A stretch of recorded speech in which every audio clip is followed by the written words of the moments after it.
Tu kiffes les bassistes, tu kiffes le métal. Aujourd'hui, je te fais découvrir 10 bassistes de métal français. Générique.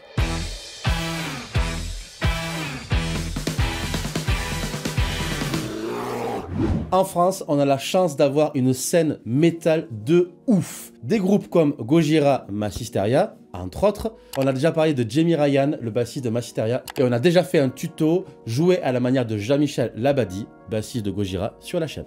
On a aussi une émission super cool que j'adore, présentée par Arthur Alternatif, les triomphes du métal français. Et aussi un méga, un giga, un énorme, un fabuleux festival de métal, le Hellfest. Bref, tu as compris, la scène métal en France, elle est oufissime. Aujourd'hui, je te fais découvrir 10 bassistes de métal français que tu dois connaître. Le premier de la liste, c'est Rudy Purkar. Alors ce nom, ça te dit rien du tout. Mais par contre, son groupe Landmarks, je pense que tu connais.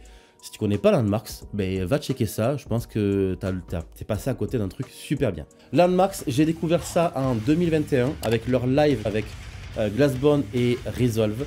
Un live fabuleux, je te mets le lien en description, va checker ça, c'est énormissime. Rudy est dans le groupe depuis presque le début, 2014. Il a un jeu très scolaire, mais bourré d'énergie sur scène. Il joue sur Ernie Ball, Music Man Stingray 5 cordes. Il a endorsé Tech 21, il a endorsé D'Addario pour les cordes, super marque de cordes. Il a endorsé aussi Vision Ear pour les ears. Bref, c'est un bassiste qui paye pas de mine, mais je te conseille d'aller checker tout ce qu'il fait. C'est vraiment pépite. Le deuxième de la liste, c'est Romain Maria, bassiste du groupe Resolve. Resolve, c'est pour moi le groupe émotion de ces dernières années. C'est un groupe que j'ai découvert lors du live avec justement Landmarks. Et aussi, j'ai découvert un peu plus Robin lors du podcast que je t'invite à aller checker. Une setlist presque parfaite, présentée par Max Salika. C'est un podcast super simple, super classe. Et j'ai découvert vraiment l'énergie et le mood de Robin lors de ce podcast. Il est dans le groupe depuis la création et il a un style de fou. Regarde-moi ce style, il est vraiment il est pépite. Il a une énergie débordante, il fait les backs sur scène, il bouge au taquet. J'ai eu la chance de les voir pour le concert avec While She Sleeps à Toulouse. Bref, va checker Resolve, va checker Robin Maria. C'est une pépite française à connaître.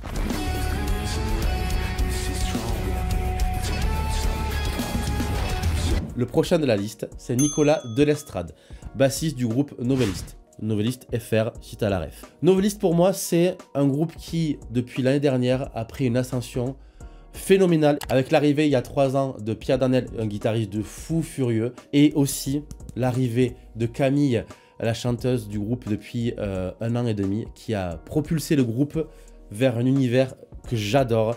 Univers metal, metal prog, metalcore, bref, va checker Novelist. Et on parle aujourd'hui de Nicolas Delestrade, leur bassiste. Il joue sur une basse typée Dingwall. C'est une basse d'un luthier allemand, Von Stein. Désolé pour la prononciation. Il est très discret sur scène. Il a une bonne énergie. Il est surtout manager du groupe Novelist depuis quelques temps. Bref, va checker Nicolas Delestrade. Il paye pas de mine, mais vraiment, il faut que tu le follow vite fait sur Instagram là de suite.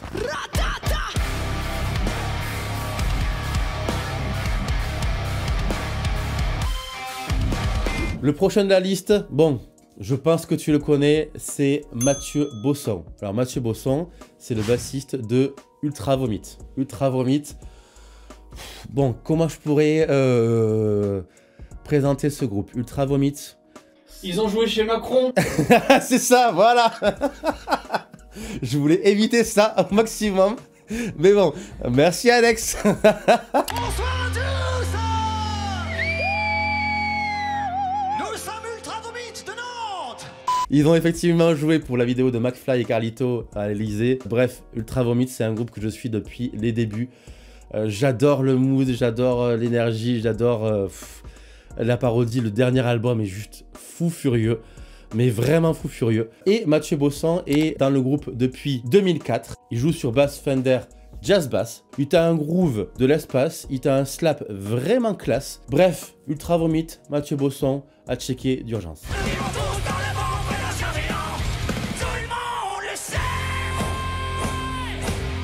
Le prochain de la liste, c'est Hubert Harel, bassiste de Aldebert. Aldebert, si tu connais pas, C'est un gars qui kiffe le métal, évidemment, et aussi un gars qui fait des comptines et des chansons pour enfants.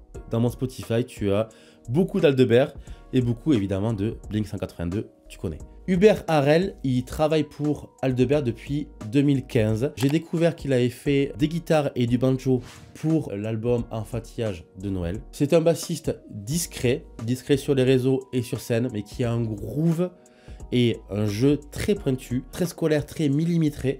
Je te conseille vraiment de checker tout ce qu'il fait et je te conseille aussi d'aller checker tout ce que fait Aldebert. C'est vraiment excellent. Pourquoi il faut le connaître absolument du coup? Parce qu'aussi il a fait plein de choses derrière pour le métal. Avant le Hellfest l'année dernière, il a fait le Hellfest pour les enfants. Donc en fait sur le parking, tu avais un méga concert métal pour les enfants. Et en plus dans son groupe, il y a le guitariste de Gorod et aussi Nicolas Bastos, c'est le batteur de Dagoba. Donc il a vraiment une énergie métal vraiment de ouf. Le Hellfest pour les enfants, c'est trop drôle. Ouais, c'est trop fou quoi. C'est excellent. Le prochain de la liste, c'est Phil Curti. Alors, Phil Curti, c'est le bassiste de Lofofora. Lofofora, c'est un groupe qui est sur la scène métal depuis 80 même 7. C'est oufissime. Phil, il est depuis le début presque en 88-89. Et je trouve ça trop bien. Et je vous tenais vraiment à le mettre dans ce top 10. Parce que c'est un bassiste très droit sur scène. Et surtout fidèle à Lofofora, fidèle à sa marque de basse Vigier, fidèle en tout, et je trouve ça super classe d'avoir un bassiste qui depuis 89 est dans le même groupe, fait les mêmes riffs, et vraiment fidèle à ce qu'il fait, à ce qu'il dégage, à ce qu'il joue, fidèle avec ses cordes, fidèle avec sa basse. Bref, j'adore ces bassistes là et je tenais à le mettre vraiment dans ce top. Salut, c'est Phil du groupe Lofofora. Ça fait 30 ans que je suis dans ce putain de groupe. David Jacob, bassiste de Trust. Alors oui, je te vois venir. Trust, c'est pas vraiment du métal, c'est comment dire, du rock un petit peu énervé. Mais je tenais à le mettre parce que, hormis le fait qu'il joue super bien sur scène, qu'il a une énergie débordante, qu'il a un slap de fou, qu'il a vraiment une poigne de fou en termes de bassiste, c'est aussi un contrebassiste, et ça on le sait très peu. Vraiment extraordinaire. Je te conseille d'aller checker son petit trio jazz qu'il a. Bref, David Jacob, il joue sur Ashdown. Ashdown, c'est une marque de basse que j'adore. Et aussi Savarez, marque de cordes française. Bref, va checker tout l'univers de David Jacob. Va checker Trust si t'es passé à côté. Et va checker tout ce qu'il fait en dehors du coup de ces deux groupes.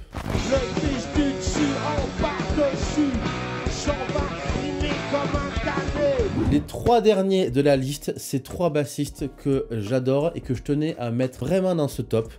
Le premier, c'est Olivier Jacquet. Alors, Olivier Jacquet, tu connais pas, mais tu connais forcément son groupe. Et son père? Son père? Mais oui. Ah, Aimé. Ah, putain. Ah oui, vrai. Je n'avais pas capté du tout. Non, c'est pas son père, non, du tout.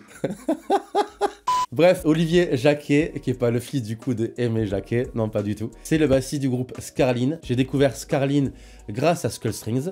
Achète, vas-y, achète. Et j'ai découvert aussi Scarline grâce au Hellfest. Ils ont fait un live de fou en main stage. Et c'est grâce à ça que je me suis renseigné un petit peu sur qui est le bassiste, qui est Olivier Jacquet. Et je me suis rendu compte que c'est juste un bassiste polyvalent de fou. Hormis le fait que je suis un petit peu jaloux de sa basse, sa Spector, vraiment 5 cordes, elle est sublime. C'est un bassiste qui fait aussi de la guitare, de la batterie, de la vidéo, de la photo, du graphisme, qui est aussi directeur de Spotcase. C'est une entreprise qui gère un petit peu tout ce qui est clip et tout ça. Bref, c'est un bassiste énormissime. Il fait plein de covers super intelligentes et super intéressantes sur Instagram. Et je t'invite à aller checker la cover qu'ils ont fait avec Annick. C'est la reprise de Wonderful Life. Je te mets du coup le lien en description et va checker ça de suite.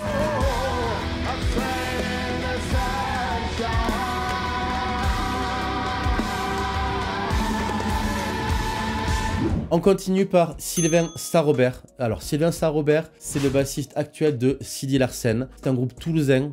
Tu sais que j'adore Toulouse. J'ai passé 4 ans fabuleuses à Toulouse. Quand j'étais plus jeune, il y a très longtemps. Et j'avais découvert Sidi Larsen depuis 2005 grâce à leur album Biotop.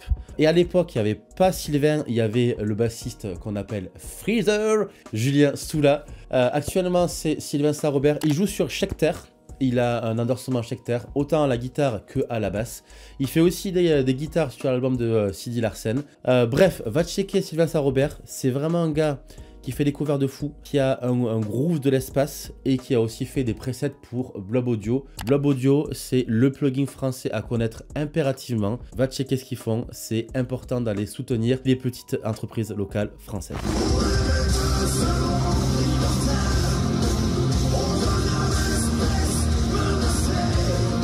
Le dernier de la liste, et oui, ça passe très vite, c'est Pierre Jacou. Alors, c'est le bassiste de Drop Dead Chaos. Drop Dead Chaos, alors c'est un groupe atypique parce qu'il a été formé grâce à Sylvain Sarrobert. Tout se regroupe, waouh, c'est trop bien. Pendant le premier confinement en 2020, en gros, il y avait plein de groupes qui ont arrêté et donc du coup, il y a plein de batteurs, de bassistes, de guitaristes qui se sont réunis pour former du coup Drop Dead Chaos. Et pour te dire un petit peu le listing de d'où viennent les gens, il y a du Beatrice the Martyr, il y a du Black Bomba, Les Tambours du Bronx, Blue Dorm, Smashing Combo, Tank, bref. Que des groupes métal français à connaître et vraiment à mettre dans ton Spotify parce que c'est ouf, tellement il y a une qualité de deck.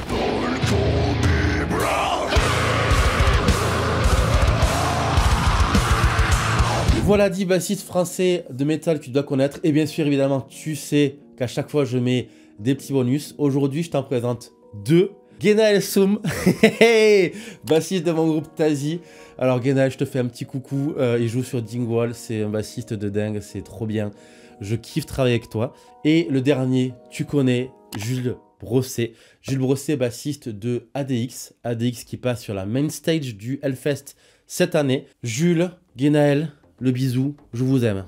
Voilà, maintenant tu es calé sur les bassistes métal FR à connaître. Je retourne à ma grotte, tranquillou, à très vite. Ciao.